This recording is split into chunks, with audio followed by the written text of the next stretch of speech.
I mentioned this a little bit earlier, but just for those of you who arrived a little late, you can find a handout for this presentation at that tiny URL, .com/law-iPhone. And it's got everything that I cover in this presentation, probably stuff that I leave out too. So if you want to, you can go there and just not take notes if you feel like it, if you're a note taker. So my name's Rich McCue. I work at the University of Victoria at the Faculty of Law, and I'm a systems administrator. And no, that is not my server, but it looks really cool, so I included it. I'd love to have one like that, but not quite yet. I work with Windows, Apple, and Linux computers and servers. Oh, there we go.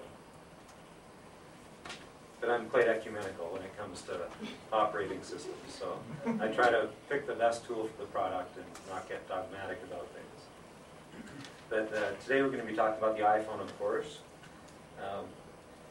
But a lot of the applications that I'll be talking about, and I'll identify which ones those are, work on other phones as well. BlackBerry, Trio, Windows Mobile. But I'll flag those for you. So we'll start off talking about some serious applications first, and then we'll move on to some more fun and interesting applications, just a couple at the end, some apps that aren't strictly law school related, but which I think are useful and interesting. So we will start with one of my favorite applications, and that's EverNote.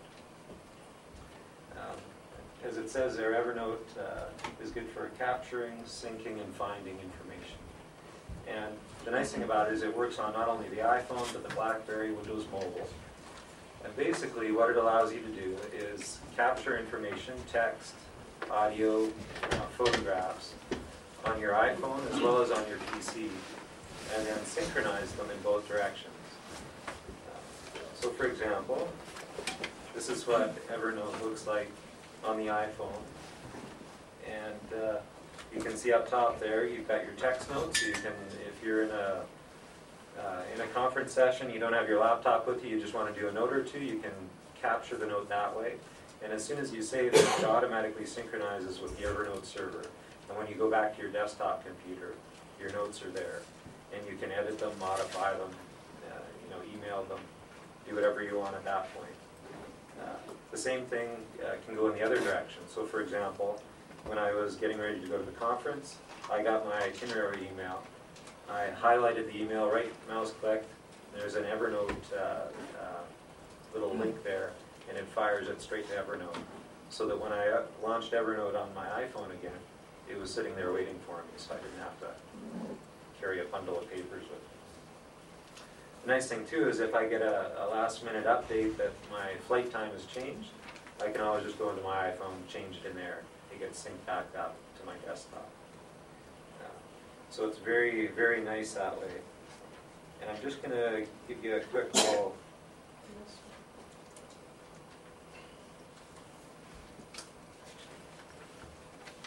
launch the desktop client for EverNote quick, just so you can see what it's like. It looks a little bit different on Windows, but they've got Windows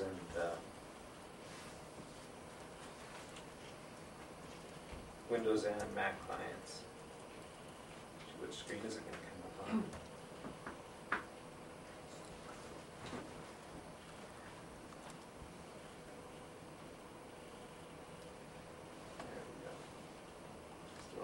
One sec here.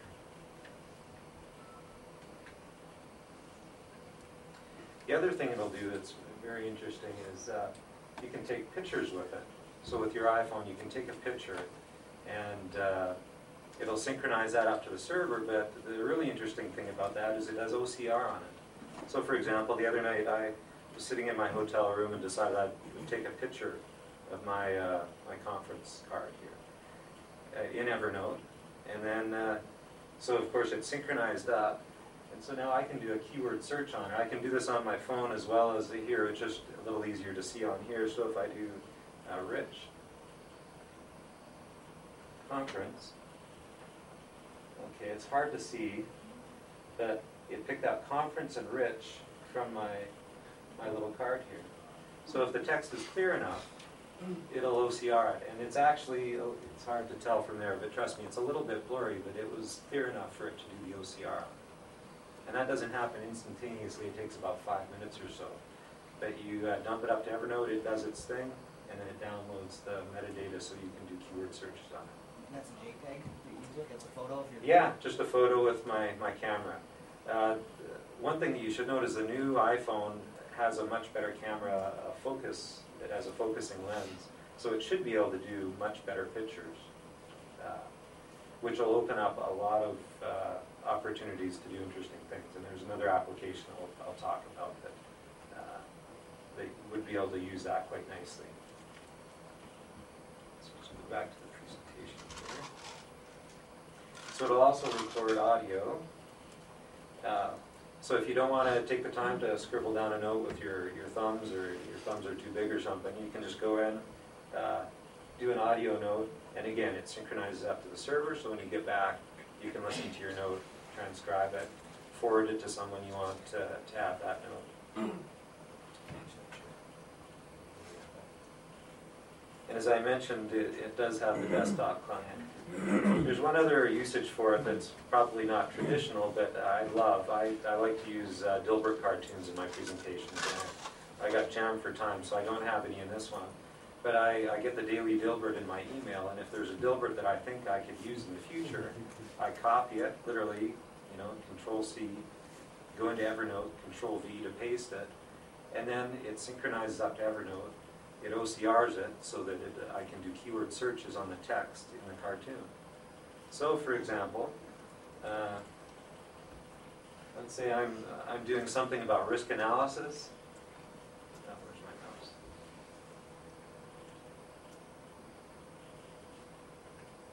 So the risk analysis. Here we go. We got a Calvin and Hobbes. Talks about risk analysis. And at the bottom here, we've got a Dilbert that also talks about risk analysis. So this is, obviously this isn't a real line of business application for this, but you can see where they can go. I've got a Fujitsu SnapScan in my office that does double-sided scanning. If you had some notes from a conference you just wanted to get in and have full-text searchable, scan them in, put them in a PDF. That would actually make it, you could do full-text searching there, but dump it into EverNote and you've got it on your iPhone, full-text searchable to refer to or do whatever you want with it, as well as access on your desktop, of course. So, very cool aspect of EverNote that not a lot of people know about, but which can be very powerful in some circumstances. Is this a paid app? Do you know what it is? It's free. It's based on data transfer. So if I go back to the app, oh, it's too small to show. On my desktop, there's one. Oh, here it is up top here. Current monthly usage. Okay. Do you see that tiny little bar there and how far you have to go? That's how far you have to go in terms of data transfer until you need to start paying. So the way I use it, I put the occasional Dilbert cartoon, some text notes, so I don't use very much data transfer at all.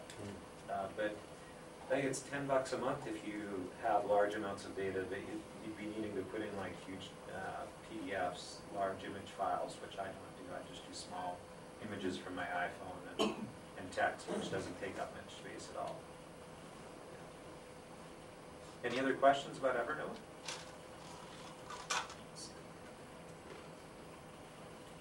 So just in summary, it's an excellent tool for capturing, synchronizing data, images, and audio between your desktop and your cell phone. So you can capture it in either location and have it available in either location. And as I mentioned, there's an iPhone app, there's a BlackBerry app, and a Windows mobile application.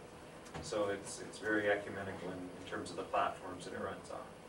So if you've got an iPhone but everyone else has a BlackBerry back at work, they can use this too very easily.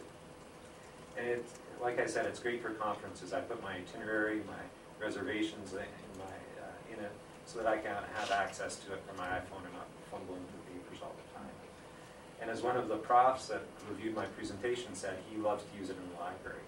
He's in the library, wants to take a note or two, then he's got it back on his desktop computer when he gets back to his office without any problem. Yeah. You said in case if you need to pay, it depends on the data transfer. Yes. But if you put something through your computer, and because it syncs with your iPhone, whatever you put on the server will be cached in the iPhone too? Yeah, it goes through the EverNote server, and in part that's for indexing purposes.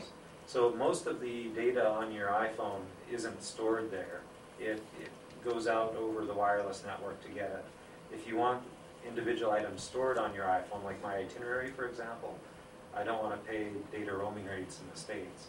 So I can access it wirelessly over the wireless network here, but not over the cell phone network. So I specifically tell it that I want those items cached on my iPhone. But everything goes through the server so that it's available on the iPhone without having to store your whole database on the iPhone or BlackBerry. So this data transfer, is it part of the quota provided by the cell phone provider? Or? No, it's EverNote's quota. Oh. Yeah. And it doesn't, it just, if you're doing large images or PDF files where it would become an issue. But as you can see on mine, I just use a tiny sliver and I'm over halfway through the sort of the cycle that they do their accounting for. Any other questions? If not, we'll move on to Jot.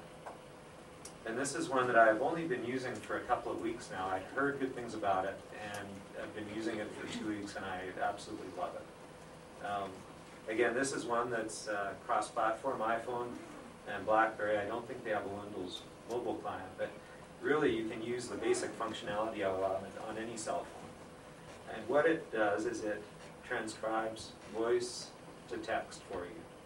So you launch, this is showing it from the iPhone perspective. Of course, I'm sure the BlackBerry is not far off, but you launch your application. You click on New Jot in the top right corner there. And when you do that, it asks you if you want to do a voice note. And the basic version, this one isn't a free one, it costs $4 a month. But you can do 15-second notes. So you just, for quick things, you pick it up and say, remember to pick up the milk and the cheese on the way home or something like that. Tap when you're done, as it says there. Then you get the screen where you can play it again just to make sure you said what you meant to say or convert to text. And it fires that off over the network somewhere, and within 1 to 4 minutes it arrives back in your email box with the message. So for example, before the other night I needed to do a test, so I picked it up and said, don't forget to create a test Jot note for the Cali presentation on Saturday. Here's hoping the presentation goes well. So just to tell you, it's an actual person who does the transcribing on the other end, and it's not always perfect. So this is what I got back. Don't forget to create a test Jot note for the Mike Alley presentation on Saturday. Here's hoping the presentation goes well. So it's not perfect, but I know exactly what I meant there. Mike Alley, Cali, you know. If you're sending a note to another person, it might be important to get that Mike Alley corrected. But for personal notes, it works very, very well. And I suspect it's real people on the other end. It's probably going to India or someplace like that, and someone's listening, transcribing, hitting send, and it goes. So the default is to send these messages to your email, the email address that you register with. But you can set it up so that it will go to your Outlook task lists, Outlook calendar, or Google Calendar. So let's say I want to send something to my Google Calendar. I pick it up, I say Google Calendar, doctor appointment, Monday, June, or I don't know what it is, 23rd, 10 a.m.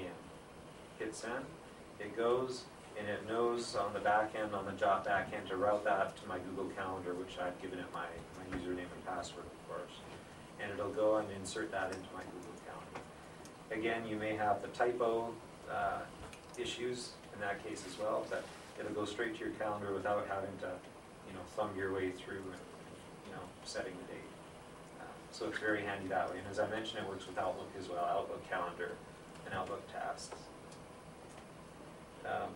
An example of how I use this, the day before I was leaving the law building trying to get home so I'd get packed up and ready to go, and one of our more senior profs grabbed me and said, "Oh, you mentioned something about, you know, showing all my pictures from my Antarctica trip on Apple TV. You know, where do I get one of those?" And I said, I'm in a hurry, but I'll send you a link when I get home. And I didn't want to forget that, but I knew I might just because of the hurry I was in. So on my way down to walking down out of the building to get to my bike, I just fired up Jot, you know, send Professor Howell a link to Apple TV, send, and then I could forget about it because it would be sitting in my inbox when I got back home or got back to the office on Monday. So a useful tool. And as I mentioned, it'll work on any cell phone at a basic level. You get a lot more bells and whistles if you're using it on an iPhone or a BlackBerry, but they give you a 1-800 number you can use. So if you got any cell phone, just, you know, on speed dial the 1-800 number, and then you can you know, pick up the milk on the way home, hit end, and it's gone to your email. But very cool. Again, it's $4 a month. I believe if you pay 10 or 11 bucks, you can get 30-second messages. But the basic one, at least for the way I've been using it now, has been more than enough. So any questions on Jot? Okay. Now the next one has been talked about already, but I really like it. I think it's very cool. My wife has just gone back to school and she started using it and loves it. So there is an iPhone angle to it, and it's Zotero, which helps you manage and cite your research sources. And it's a plugin for Firefox. And the latest version of it, it's in its final beta stages. I think it's version 2, beta 5 or something like that. Not only stores the citation information on your desktop computer, but it synchronizes it to Zotero so that you can have your library synchronized across multiple computers, which is one feature that in terms of me using it, I really needed because I work on a bunch of different computers, and having it tied to one machine was a showstopper for me. But in the beta, they've also got an online version, so if you're at a web browser, at a kiosk, or on your iPhone, you can go to a web address and view your library. They don't have it so you can edit it quite yet, but at least you can view your citations. So I'll just show you a quick, just one sec here.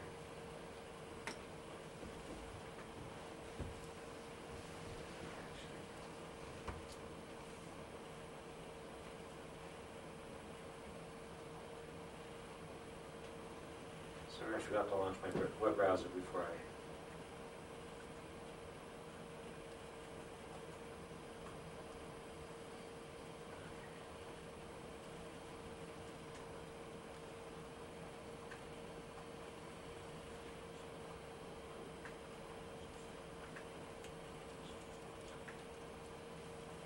So this is our library catalog at the University of Victoria. And if I do a search there, this is just searching the monograph collection, and my favorite law search is tort. Do a quick search, comes back with some stuff here. Let's see, try to find something a little bit newer. There's nothing new. Let's try this one, Law of Tort. So I click on that button, and magically up top a little book appears there. And when I mouse over it, it says Save to Zotero. And so it'll save all the citation information to Zotero. So I click on that. Down at the bottom here it says Saving Item. And then also at the bottom there's a little Zotero logo. So if I go down and click on that, up comes my library, including the Law of Torts with the citation information. And Zotero allows you to build bibliographies very well using different styles. Very cool. You can add notes. I want to add a note here. Oh, sorry, the note appeared on my other screen. Add a note, and so this is very cool. And save it. And it's got this little button. I think it does it every minute or two, but it synchronizes everything to Zotero. So if last sync was 29 seconds ago, so I want my note to get up there. So I click it again. And, okay, 1 second ago, so it's up on Zotero. So if I go back, actually I don't need to go back to my web browser, I'm already in it, aren't I? So I can close this down, go into Zotero, I'll refresh my page, and there's our law of torque. Go in there, scroll down. Oh, sorry, that's my phone. This is very cool. So it's there. And on the iPhone, and unfortunately they're still working on this feature. They took it down a couple weeks ago, but they have the page formatted with a special iPhone style sheet so that you can look at your citations in the iPhone web browser fairly easily. Again, you can't edit them, but at least you can access them for reference on the road if you need to. So Zotero's very cool. Cross-platform, Windows, Mac, Linux, not iPhone, but there you go. Okay, the next one I wanted to talk about was the Stanza ebook reader. I'm not able to use the Kindle reader because the Kindle store is not available in Canada because of copyright reasons, I believe. But I like this reader better than the Kindle one based on the reviews that I've seen. And, well, I'll show you. So first of all, you got, actually we'll show you.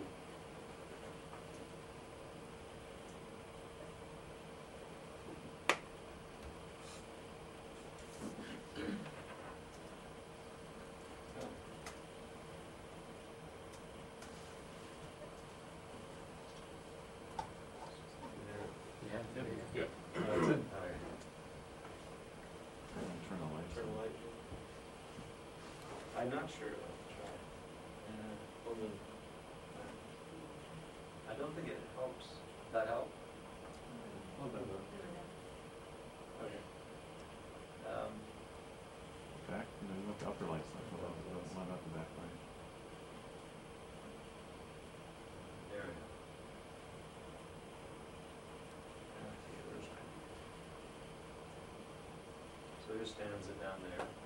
And I just want to show you how the pagination works because it's cool. So latest reads. I've been reading Legacy of Ashes, learning all about the CIA. I knew what the initials stood for. I didn't know some of their adventures in the past, so this has been an interesting read. And here we go. Anyways, to page right, you simply click on the right side of the screen, and it scrolls forward a page.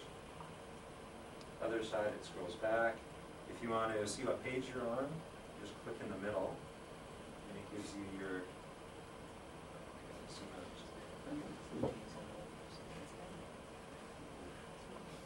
It scrolls out, and if you want to, let's say, oh, I want to read something else, I just click on this little back arrow, and it takes us out to the list of books.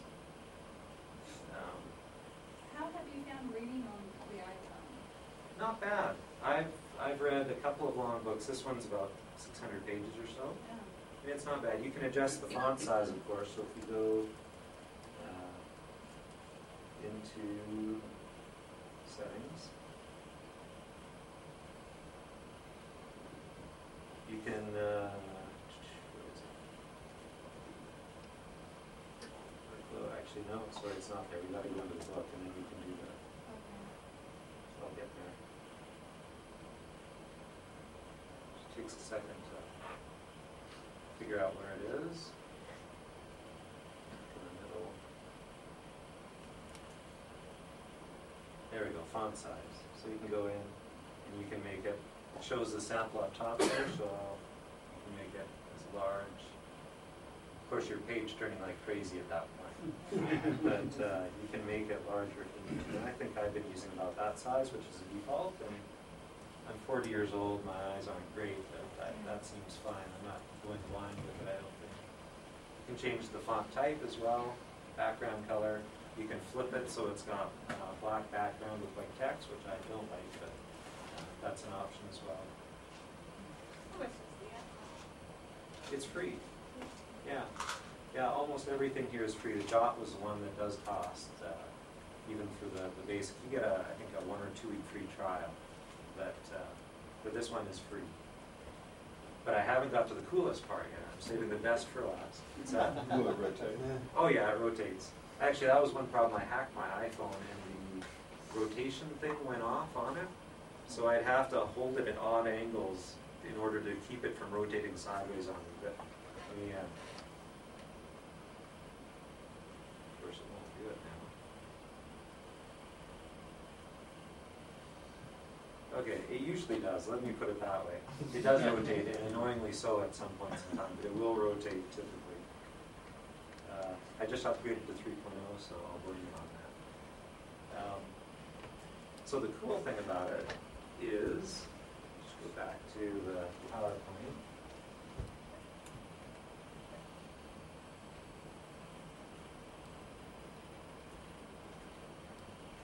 Just go through some slides. Is how easy it is to get. I wasn't sure if I was going to have this, so I put screenshots of everything. Is how easy it is to get things into the reader. Now I know on the Kindle you can email stuff, which is great. It does cost you 15 cents per megabyte, so being as cheap as I am, I like this option better because it's completely free.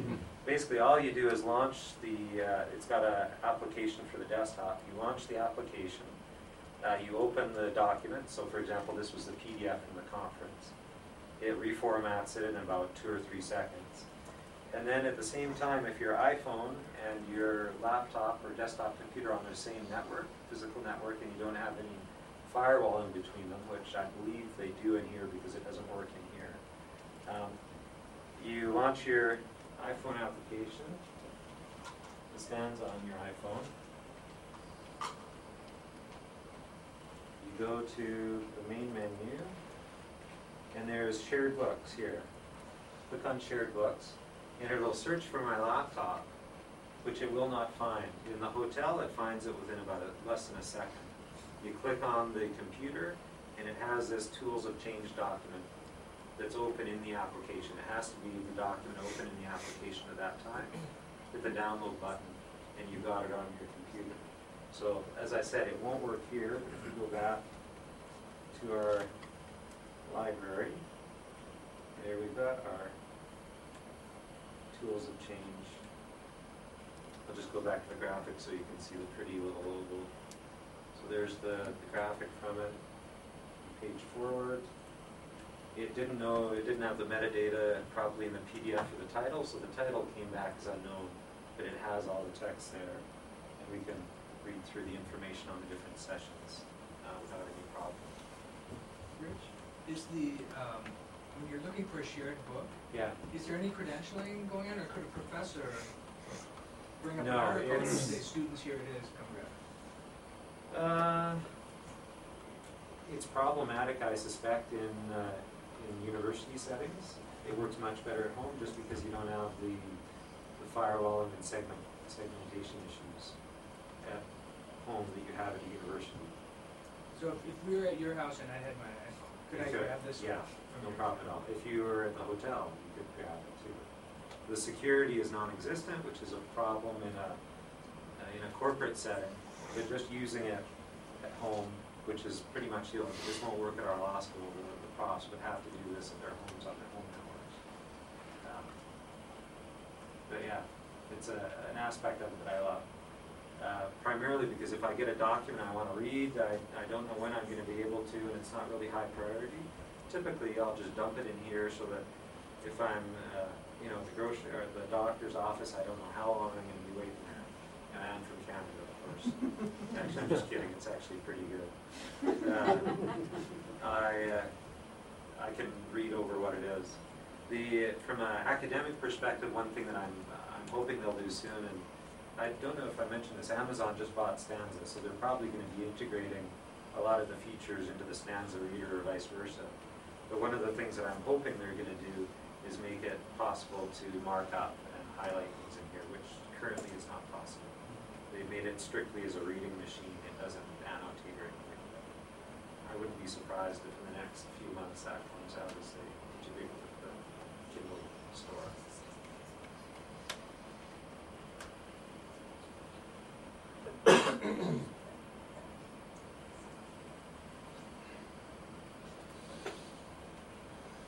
Yeah, so that's what it looks like, what it should look like when you access it. And then you just download it. And we're on to the next application. So this one is called Mind Maps. And my phone better rotate for this one, else it's going to be dark. I don't know, where is it? There it is. Basically, it's a tool for brainstorming, idea collection, and thought structuring. And obviously, the screen is small enough that this is not going to be your first option. If you're at a computer, you're going to be using something. Let's see, what's it called here? Is it just mine? Yeah, I think it's called Mind Maps. It's an open source product that does this exact same thing, but you can use your big monitor. FreeMind, thank you. FreeMind. Anyways, this is a free product for the basic version. You can, oh, it did rotate. We're in business. Just to show you how it works.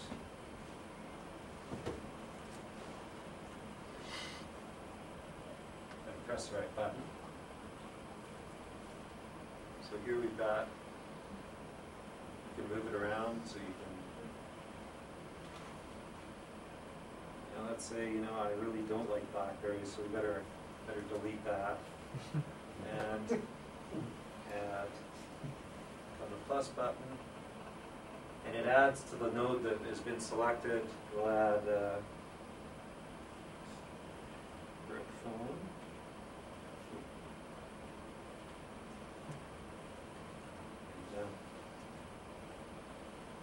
So anyway, you just add things to it. It saves it locally. The free version, you can email it as a JPEG to people. So if you're, at lunch and you're doing a little brainstorming with a colleague, or you're sitting at your doctor's office again and you're doing some brainstorming, you can do it there. You can email it as a JPEG to yourself. If you pay $7, you can export it to FreeMind and email it so that you can open it up on a larger application on your desktop. But a handy brainstorming tool. At the very least, you can get people oohing and ahhing over what you can do on your iPhone. Any questions about that? Okay. The next one isn't an iPhone app, but I just like Google Documents a lot. Oh, switch back. It's what I did my notes for this presentation on in the first place, and you can easily access it on your iPhone. You can't edit it at this point, but for example, someone already mentioned it in reading the notes, I was at dinner with my wife and I'd got close to a final draft of it, so I asked her just to look it over quick, and she looked over about a paragraph after rolling her eyes and said, well, wait till we get home, but you can review things on it quite nicely. You can do spreadsheets, their presentation software, so it's there. The nice thing about it, from my perspective, is I actually had my wife and one of the professors at the law school review it, one of the more tech-savvy professors. So you can see here, I've got two collaborators. So they all went in, they made notes. My wife, of course, corrected spelling and grammar because that's where I need lots of help.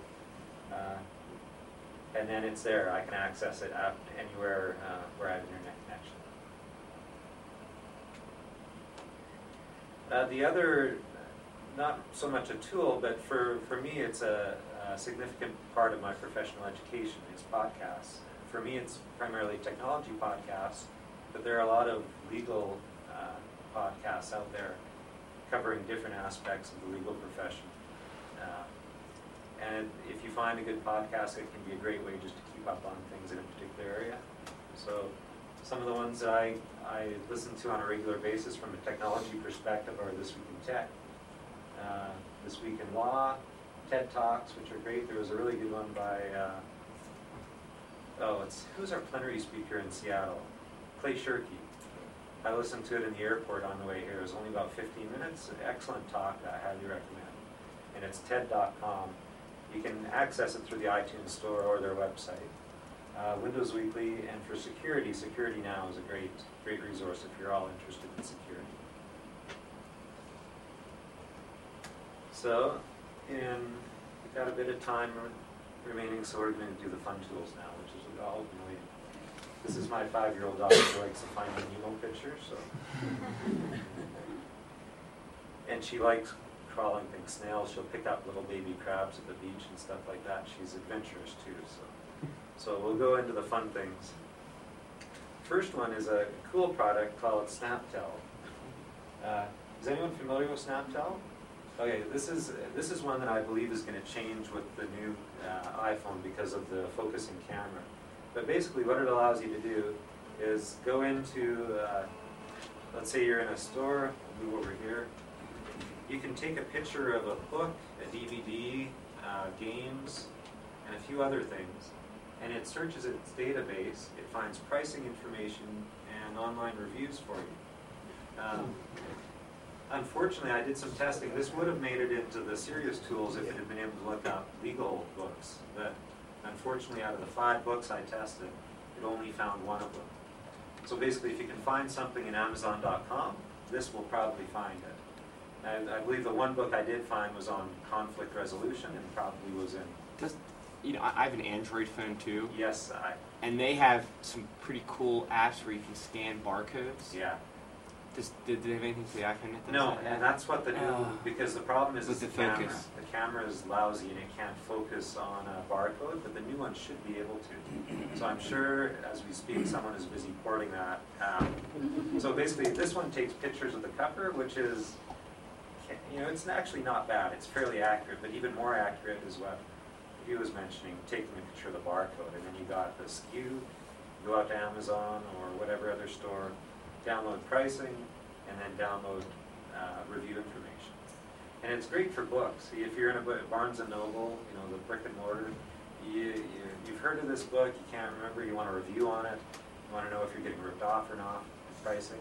Just take a picture of it, you can look it up. And so I'll show you that now because it is actually pretty cool. And as was mentioned, you should be able to take a picture of the barcode within a couple of months, I'm sure.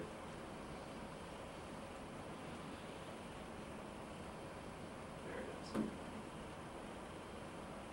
So we've got SnapTel here. So that top one, the conflict from analysis, that was the one legal book it found. All the other ones it did not find. But here's another book that I have that is a little more off the beaten track. Oracle Bones, A Journey Between China's Past and Present. I found that first try, no problem. Basically, you take a picture of it, you tell it to upload. It comes back in this form here. Click on it. First thing it does, it gives you online pricing. So this is a pretty obscure book. It's given us good online pricing. And we can go to Amazon, an Amazon formatted page. And there we can get the Amazon reviews for it. So we can find out if it's a decent book or not, at least according to the reviewers. So there's some reviewers. It looks like you either love it or hate it. I'm interested in China, so I would have given it 4 stars probably. It's a pretty good book if I didn't own it. What I could do though is add it to my wish list. And I don't. I'm not sure if they let you buy it directly from here or not. Oh yeah, one-click setting. So you could buy it too if you wanted to. And again, being able to take a picture of the barcode would be even better because it would be more accurate, although it's not too bad. But it would probably allow them to expand their product range dramatically. Tom probably knows you can do all sorts of stuff. It's not just books and DVDs. Oh yeah, and on the barcode, anything that has a barcode, Yeah. you can scan it. And what's nice is, at least I imagine, I don't know if they do it here, but on the Android one, it'll also tell you where you can get it, at what prices in proximity to where you are. Yeah. It's called Android? No, the Android phones from the Google Yeah, it's phone. a different phone.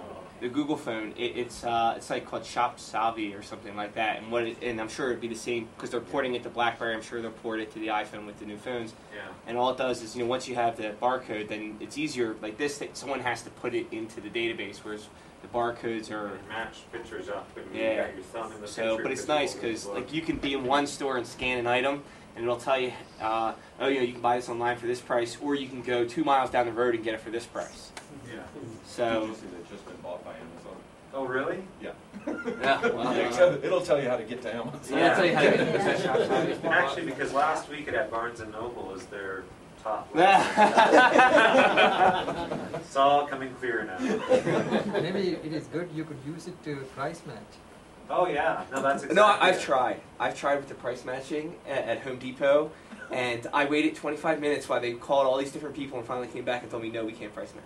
Really? And I said, well, you have, and it was so funny because I walked in, and right there as you walked in, they had a big sign, we will beat any competitor, online or not, by 10%. Unless, of course, the competitor was too much difference of money. And they're like, no, we're not going to do that. Yeah. So, good luck with the price match. Yeah, it's a wonderful tool. We don't have this in Canada. Amazon Prime will do next day shipping for free, I think. So if you find something you like, and you know, I like to support local stores, but if the price difference is so huge, you know, you just bought it, it's at your door the next day. I do not hold shares in Amazon, just for the record. Yeah, so that's SnapTel. Any other questions about it? I do have one story about it. At Christmas, I was shopping for a board game for my sister's family. And we were walking through the store, and there was a pile of games I had never heard of before. The packaging looked good, but I didn't know if they were decent games. And I'll actually do board games as well, so I took pictures of them and then looked at the Amazon reviews for them. And so we found a game that was actually decent without having to go back home and go online and do research. That was just very quick and easy. And I bought them there. I didn't buy it from Amazon, but the reviews were very helpful. Okay, and the last one, and I think, I bet you a pile of you have used this before, but it's, You know, and interesting to point out, I'm reading an article, the developers of Shop Savvy submitted a version to Apple for inclusion in the market, and Apple has not approved it as of yet. So that, I don't know if that means Apple's coming out with its own thing. Well, I've heard that they're really behind, like it takes a while. This was from November. Oh, really? Okay, usually not that long. Yeah, so. Okay, so the last one is Urban Spoon, and this one, there's two ways that I like to use this. One is at home. It helps me find new interesting restaurants. And I'll show you that real quick. Just because it's fun to see it in action because it has the element of sort of Vegas slot machine too, which is sort of fun. I'm serious, you'll see it here in a sec. If I can find it. Oh, there it is. Oh, yeah. So it uses your GPS device to figure out where you're at. Oh, and I'm not near a window. Oh yeah, it found Boulder. So there we are. It knows I'm in Boulder. I didn't tell it that. It just used the built-in GPS to figure that out. And you can hit shake and it'll. There you go. Now there's a slot machine noise there you maybe didn't hear, but there we go. So we're going to do Mediterranean, sort of relatively high price. And I click on that. Okay, let's look at reviews here. I don't know how, we'll get to the mapping in a minute, but 80% of people like this. It looks like a decent restaurant. It's a very good restaurant. It's a good one. Okay, there we have verbal confirmation. So we can look at reviews here, offering Spanish, French, Greek inspired cuisine. It's got a Denver Post link there. It's got some user reviews here from people's mobile phones, so people are probably in the store and just did a review while they were But I'm new to Denver. Like I have no idea where this is, so I just click on the view map. And there it is. But I really still don't know where that is. So I view in Google Maps. And this will take just a second to come up. And yeah, I don't know where that is, so I click on the directions and route. And it will give me a route to the restaurant. That looks like it's maybe further than the beer hike. Just a little bit. It's like the next block down. Okay. Anyway, so that is walkable. We can verify that's walkable. So for lunch, we can go there. So that's the slot machine version. You can get a little bit more precise. If we go back to Urban Spoon, let's say I'm on a budget. You know, the budget is tightening at the law school. I can lock down. So we lock that down, and I want to lock down Boulder because I don't want to go too far. But I'm open as to what type of food I need. And then I just hit shake. You physically shake it? Yeah, you can actually physically shake it too. There we go, Mountain Sun Pub Brewery. And you can go in and get all the information that we saw. The other thing is I'm lazy. I don't want to, you know, the beer hike was too much for me. 2 miles is too far to walk. In the bottom right, there's a button that you cannot read, but it says near me. And if I click on it, it'll give me a list of all the restaurants in the vicinity with the distance, including the percentage of people who like them. So we can scroll down. Pizza Hut. So the Tandoori Grill's got 84%. Actually, Noodles has 84% too, but let's take a look at the Tandoori Grill. Again, I can put like it, don't like it, so that they gather their information on it. It's under $10 per plate, so we're meeting the law school budget there. I can add the menu with my camera if I want. Here's the reviews. They really liked it. This person liked it. Anyways, it's a cool tool, especially, so this is sort of the out-of-town aspect. I don't know where to eat. I'm looking for a decent place. It's not too expensive. Or I want to find a nice place because my wife has been with the kids at the conference all day and she needs a nice place to go to. Works both ways. Any questions or comments about? I think that was the first app I ever downloaded. Oh, really? Yeah. That's cool. Yeah. We were in New York recently, and of course it was overwhelming, the restaurants that were near you. Yeah. You had to make a choice, but at least you got a sense of where things were hidden. Yeah. And some down the streets that you wouldn't necessarily go down. Yeah. Or you even use it at home. Yeah. Sitting in the same places. Yeah, no, yeah, just to find something new that you haven't been to if you're getting bored. Yep. Okay, now the last app is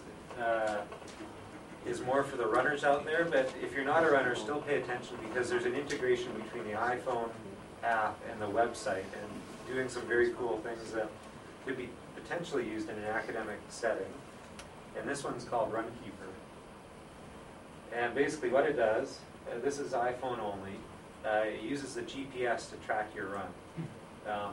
And it graphs your run, so your speed here, so you're going slow, faster, slow down, big push to the end, a little bit faster. And it'll map it for you, so you can see what it looks like on Google Maps when you get back home. So I'll just show you the iPhone app quick here first.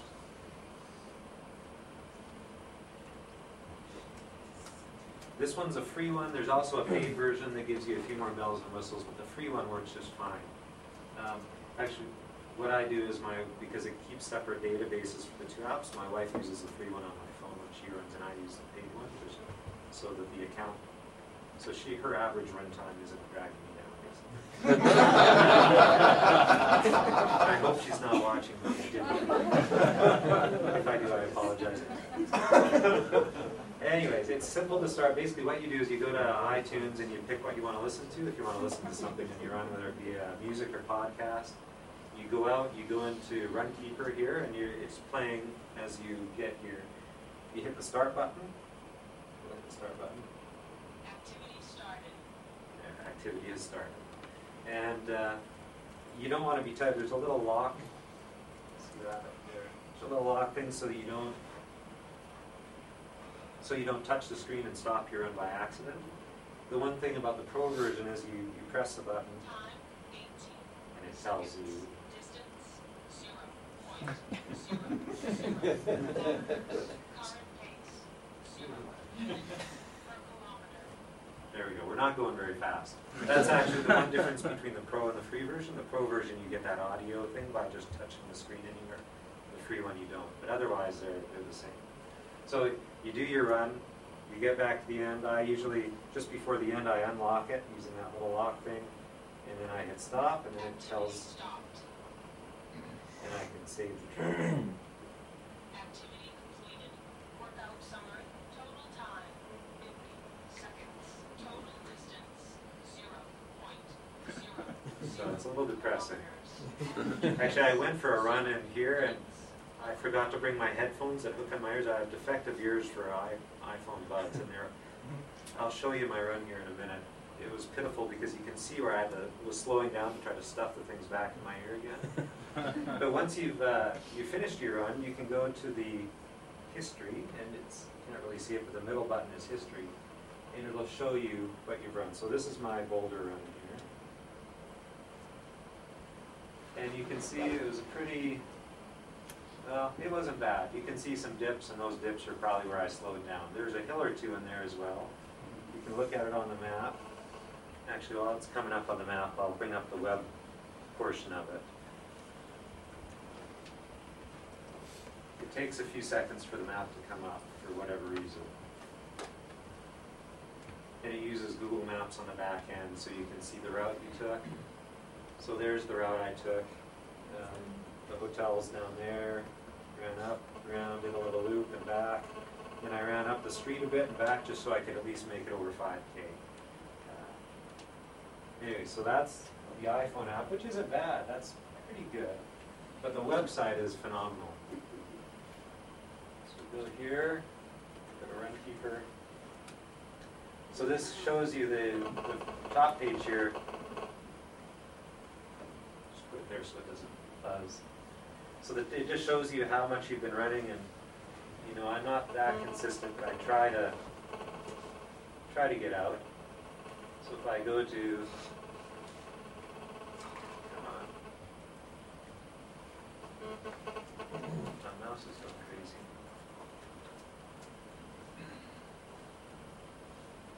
There we go. So if I go to the actual run, it brings up a map, gives me my start time, my end time, average speed, average pace. The average pace is the thing I'm usually most interested in. 5.5 minutes is off for me.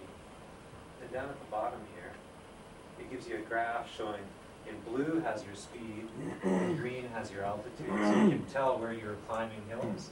Typically you're going to be slower, and then as you go downhill, you should be faster.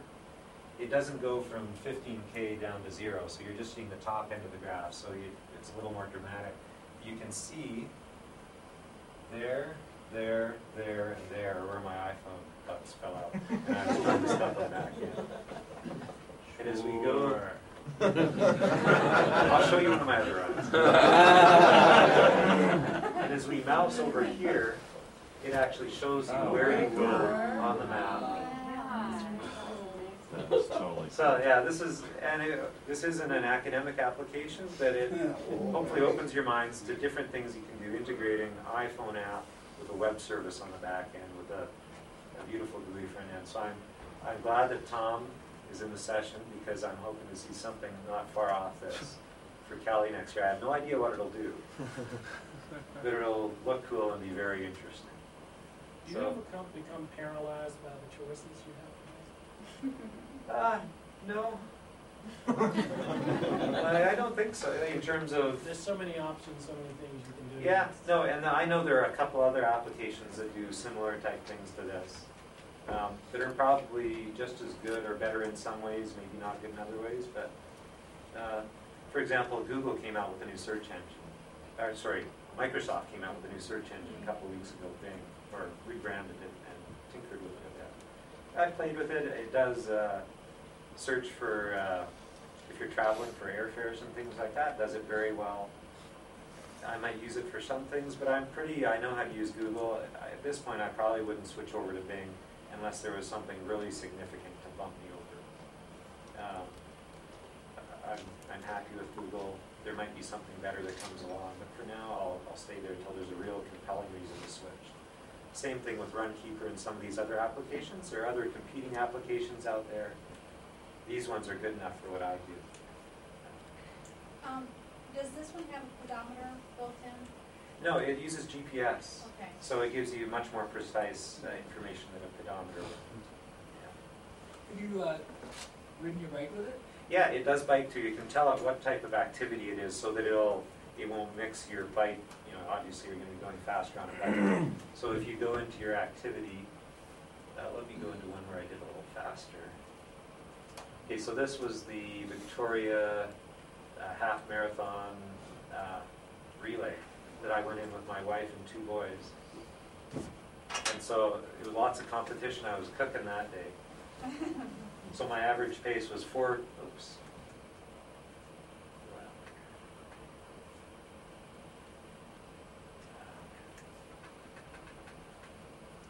You can see up top my average pace was 4:26 as opposed to 5:36 or so. So quite a bit. It actually doesn't sound like that much faster, but believe me, it makes a huge difference in how hard you're panting at the end. So I just ran there and back, and that was my part of our 22K run. I ran 5K of it.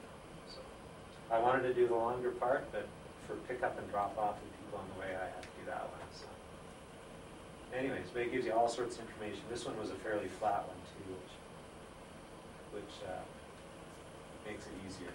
There's one hill there. You have to go up and down. You should send this to CSI to create a theme for one of the episodes. If a killer runs with an iPhone, they can catch Yeah. evidence. Try to draft up a story plot for him. Where was he last on Runkeeper? Yeah, that's right. Anyways, so that's it. If there's any questions or comments or discussion, I'm done with presenting. Yeah. Have you tried developing your own app yet? Actually, my 14-year-old son would like to. So for one of his birthday presents, we bought iPhone development for dummies. I've been busy enough with stuff the past few weeks. I haven't been able to get into it, but he would like to do some. From what I hear, though, it's Objective-C, so it's not as easy as doing PHP or Python or Perl. But we'll see how it goes. It is a dummy book, so we should be able to get at least some basic apps. So. Just hoping you can put the tiny URL back up. Oh, yeah, sorry. Law-iPhone, I guess. Yeah, I actually made it the last slide, too. Oh, so these are the applications: EverNote, Jot, Zotero, Stanza, Mind Maps, Google Apps, Podcasts. And for all the notes and more, you can go to that tiny URL. And there's my email address if you have any questions or comments. This one, this is about tiny URL. Once you give it, they don't give you an option to change it, right? I don't think so. You can always make a new one, though. Yeah. Yeah, I wanted to do one that was a little easier than AXZ742, so I picked one for this. But there is real use in an academic setting as a tool to supplement the desktop, so that if you're in the library, if you're on the road, you can easily get stuff onto your desktop computer without having to type it out or use the thumb typing on your iPhone or BlackBerry. And EverNote and Jot are great ways to do that. The mind mapping is a good tool as well. This is a question to the whole group that uses iPhones. This is not academic related, but I'm looking for a good line journal. And I've reviewed a lot of the apps online, but none of them do a good job of backing up the data back to your computer. And so I'd rather just, make notes in my notes thing and email it and store it in another way. Well, EverNote might be something to look at. Okay. Yeah, just because it does synchronize transparently.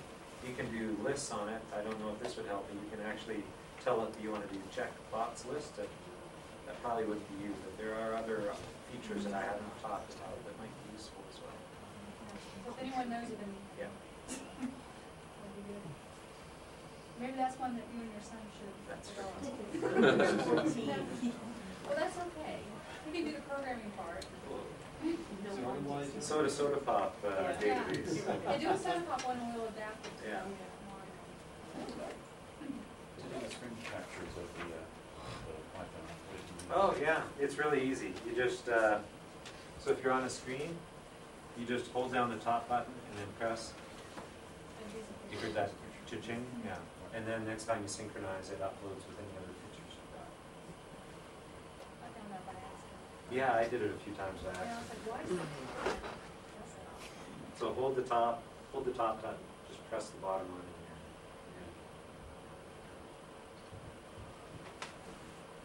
Yeah. Oh, Can you use the emulator, the iPhone emulator? I think it comes with the SDK. Yeah, I haven't. I thought about trying to use it for the presentation to get it up without using that, but it didn't work well. For doing other applications, for developing, I'm sure it's fine, but to get real-time application. What you really have. Yeah. There is if you hack your phone, you can put something called DNC server on it, and you've got to be on the same wireless network for that to work, which, because of segmentation here, I don't think would have worked anyways, but yeah, Bill Jobs can do it with a big cable, but they don't sell the cable, unfortunately, so. If you hack your phone, do you lose ability to get updates or anything like that? Yeah, you've got to be careful with updates. I was in Brazil and wanted to use it down there. I was there for 4 months, so I hacked it so I could use a local provider. But things like the rotation of the screen went weird on me, and a few other, no showstoppers, but just some flaky things were happening that all went away when I switched it back when I got home. Yeah. Well, thank you very much. Have a good time.